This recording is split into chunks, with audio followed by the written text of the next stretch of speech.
waxaynu nahay dad dabiicigoodu asalkoodu yahay balse waxaa jira dad dabiicigoodu asalkoodu ka fog yahay haddaba maanta waxaan idiin soo gudbinaynaa qaar ka mid ah shakhsiyaadkaas haddaba ku soo dhawaada mawduuceena maanta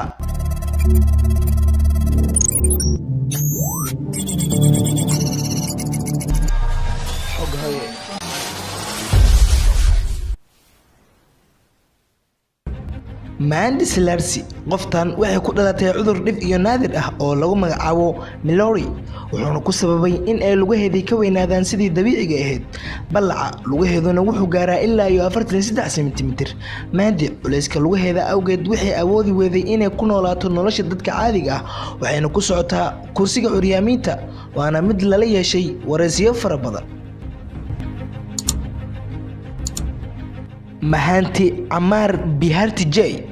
waqti intee leeg ayaad gacantaada kor u taagi kartaa Amar wuxuu gacantiisa kor u taagayay muddo 45 sanadood ah laga soo bilaabo sanadkii 1973 ilaa iyo maantadan isagoo muddadaas gacantiisa u ahayd sidan ku muuqata markii uu kor u taagayay gacantiisa muddo 3 sanadood ah Amar wuxuu ka tagay shaqadiisii iyo qoyskiisii waxaana sababtay in uu kor u taago gacantiisa midig arrimo la xiriira diin isagoo go'aansaday in uu ka fogaado raaxada dunida sidoo kale waxa xusid mudan in ay gacantiisii hawsha gabtay ayna noqotay geed ka taagan jirkiisa haye jawaab ma heshay su'aashii waqti intee leeg ayaad gacantaada kor u taagi kartaa 3 daqiiqo mise 4 daqiiqo intaasna waa iga kaftan Maria Hills haweeneyda ugu naasaha weyn dunidan ma ahan mid dabiici ah waa mid uu ku sababay xanuun halkeeda naas waa 10 kilogram taasoo ka dhigaysa isku darkooda 20 kilogram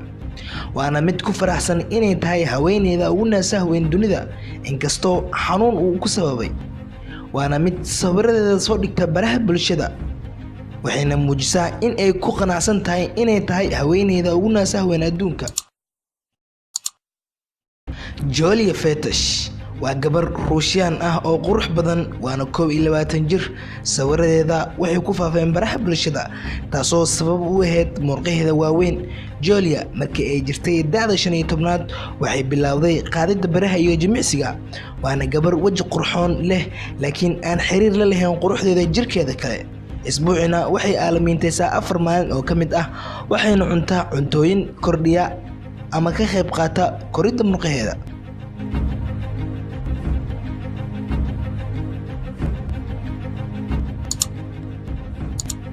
Jaspreet Singh waa cunug da'yar ah jirina da'da 15aad waana wiil u dhashay wadanka Hindiya wiilkan wax uu awood u leeyahay in uu isku lablaabo jirkiisa arkana gadaashiisa dambe isagoo wareejinaya qoortiisa oo kaliya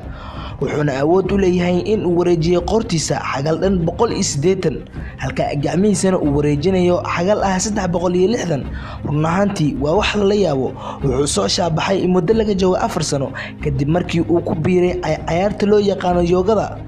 kadibna uu sameeyay ficilo la yaabo wixii intaas ka dambeeyana wuxuu noqday mid caan ah haddaba intaas ayaan ku joojinay muuqaalkeena maanta waana inoo muuqaal kale si aad u hesho muuqaalo badan hadda subscribe dheh oo ka mid noqo boqolaalka qof ee ku xiran janaalka Xoghaye nagulana soo biir caalamkan cusub aadna ka faa'iidi doontid xogo iyo dhacdooyin la yaab leh